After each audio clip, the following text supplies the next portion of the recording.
pressupost que hem plantejat amb el bon criteri d'intentar tornar a assolir un altre tancament positiu i fer que les coses vagin bé per tal que no tinguem que estalviar qualsevol recurs necessari, sigui de benestar social, sigui de serveis públics, i que puguem fer les feines que realment són les de dia a dia.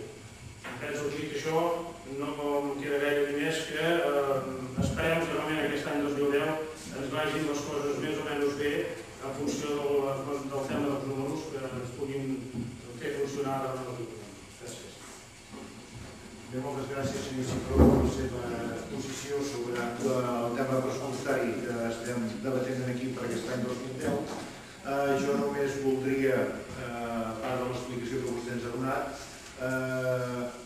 fer esment a dos petits punts amb el tema d'ingressos.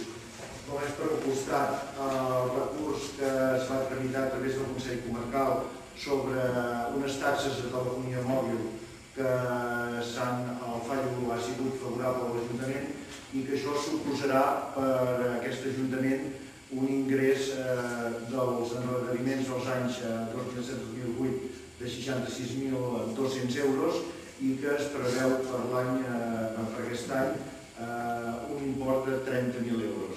Són unes quantitats importants que ens han ajudat a establir aquest pressupost, tinguent en compte el fet, com ha remarcat el regidor d'Hisenda, d'aquest any no s'ha fet modificació d'ordenances fiscals, amb la qual hi ha una puja del fet impositiu de tots els ciutadans de Massanet. Hem de ser conscients també que dintre de la partida d'ingressos, a pesar que hem vist que s'ha recaudat més que els anys anteriors, hem tingut que també ser molt coherents a l'hora d'elaborar-los perquè la participació de l'Estat en el que són les partides de tributs estatals que transfereixen als ajuntaments tenim una baixa prevista d'ingressos d'aproximadament un 25%, és a dir, si aquest any recaudaran per aquest concepte 1.200.000 euros, aquesta partida hem previst una baixa que no recaudarem o no ens transferiran més que 932.000 euros. Això és una part molt important que ens ha permès poder-ho ajudar en base a les altres accions de govern que, com ha comentat el senyor regidor, s'han anat duent a terme.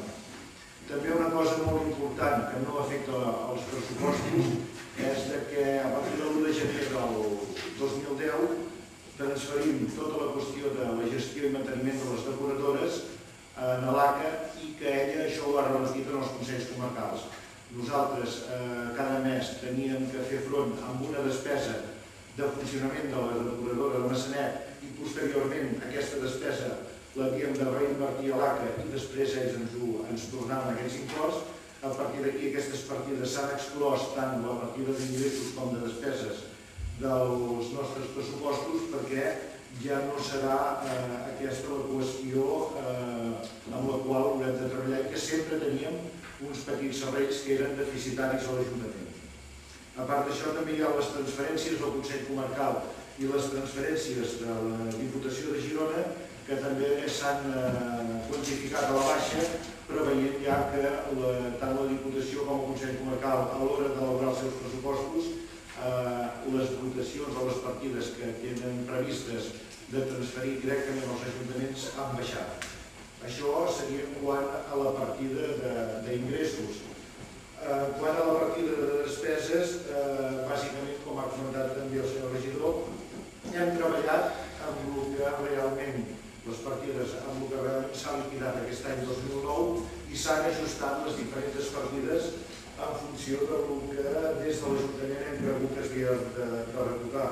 Com a qüestió significativa d'aquestes partides és que aquest any s'ha incorporat en els pressupostos el casal d'estiu que l'any passat ja va fer l'Ajuntament de Massanet i que no estava prevista l'elaboració inicial del pressupost l'any 2009, ja s'ha inclòs en el 2010, i també un segon pla d'ocupació que hi haurà per aquest any 2010 i que no teníem reflectit. A part d'això, també com ho he comentat, ha sigut les qüestions de les subvencions mantenint pràcticament les mateixes que amb les diferents entitats municipals, no hi ha pràcticament modificació i que per la resta queda tot igual. Així ja donada un cop l'explicació de com ha quedat l'elaboració d'aquest pressupost a nivell d'ordinari, sapiguem que les inversions vindran posteriorment un cop tinguem l'exercici del 2009 tancat, passarem a donar la paraula als diferents grups municipals per el que vulguin preguntar. Per tant, senyor Romero, té la paraula, sisplau. Moltes gràcies. Jo començaré intentant fer una definició del que entenc jo que aquest pressupost. Diria que és un pressupost paralitzat i sense idees. Aquest és el segon any que sé que no hi ha inversions. Aquest ajuntament sembla que no sàpiga invertir o no sàpiga com crear activitat econòmica. Ni tampoc saben quines són les necessitats urbanístiques ni d'equipament ni serveis que el poble necessita. Jo ja entenc que vostès considerin irrellevant crear una comissió de seguiment i aplicació de l'Agenda 21, perquè aquí són aquests tècnics que ens proposen 150 activitats i accions importants i criteris de sostenibilitat que ens vinguin a donar lliçons. No els necessitem. També me sobta que no facin servir el projecte de supressió de barreres arquitectòniques que està aprovat aquí des de l'any 2007 i que és d'obligat compliment. Això, si vostès l'apliquessin de forma gradual durant 8 o 10 anys a tot el municipi i els seus, les vies i els seus equipaments estarien adequats a les necessitats de la ciutadania. Però bé, sembla que això no té massa importància. Els recordaria que es va fer un sistema de facilitar l'accés a les urbanitzacions, arreglant els vials. En una fase en 4 anys, durant 4 anys, a poc es pot arribar a fer les coses.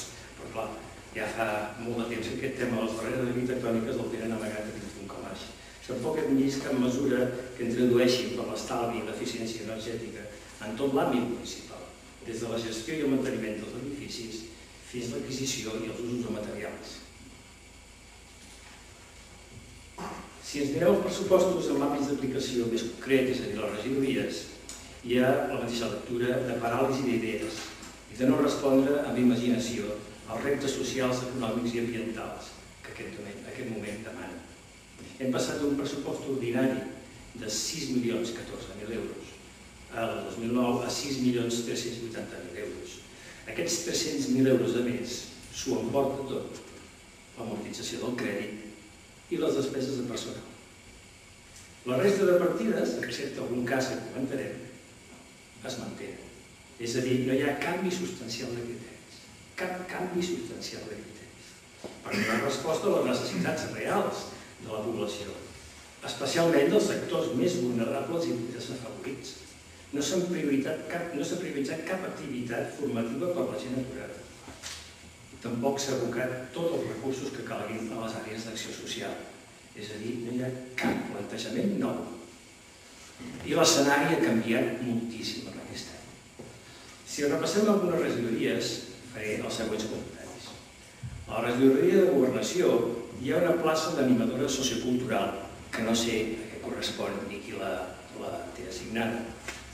També hi ha una plaça, això està a la pàgina 25, també hi ha una plaça de l'ODL que surt en un moment però no surt en l'altre. És a dir, hi ha hagut un problema de redacció.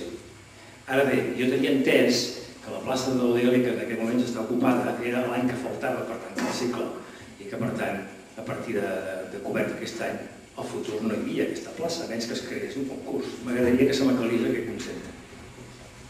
Tot plegat, la despesa per aquests conceptes és un 15% superior. He vist que d'alguna cosa va servir a l'últim ple en què demanava que es reparés la discriminació que hi havia entre els regidors a l'oposició i els que tenen delegació, és a dir, els que vostès tenen responsabilitats, pel que feia al tema de l'assistència, la retribució de l'assistència a les comissions informatives. Veig que això ho hem tocat. També veig que congelen els sous, els salaris dels regidors. Bé, em sembla molt bé, el que passa és que podria també haver estat una idea de concepte interessant, rebaixar els sous que vostès de forma tan descarada van fer l'any passat, se'l van muntar un 60%, i també repensar una situació com és la dels regidors a l'oposició que fa 10 anys que tenen exactament la mateixa assignació. No ho reclamo pas, m'estava molt bé, inclús si es fa cost zero per aquest any. El tema d'urbanisme ens sorprèn, perquè només hi ha una partida de 1.500 euros que correspon a la subvenció pel compostatge, a mi em sembla que això no pertoca aquí, sinó que pertocaria a Hisenda, a dir que Medi Ambient. Per tant, urbanisme no té partida. A Medi Ambient el que jo destacaria és que hi ha un augment del cost del servei de recollida i tractament d'escombraries aproximadament 100.000 euros. Aquest servei ja era deficitari l'any passat, i si no m'equivoco amb els números, amb 180.000 euros. Si aquest any s'augmenta en 100.000 el cost d'aquest servei i no han tocat la taxa, no l'han volgut tocar, ja em diran vostès a on arribarà el dèficit d'aquest servei.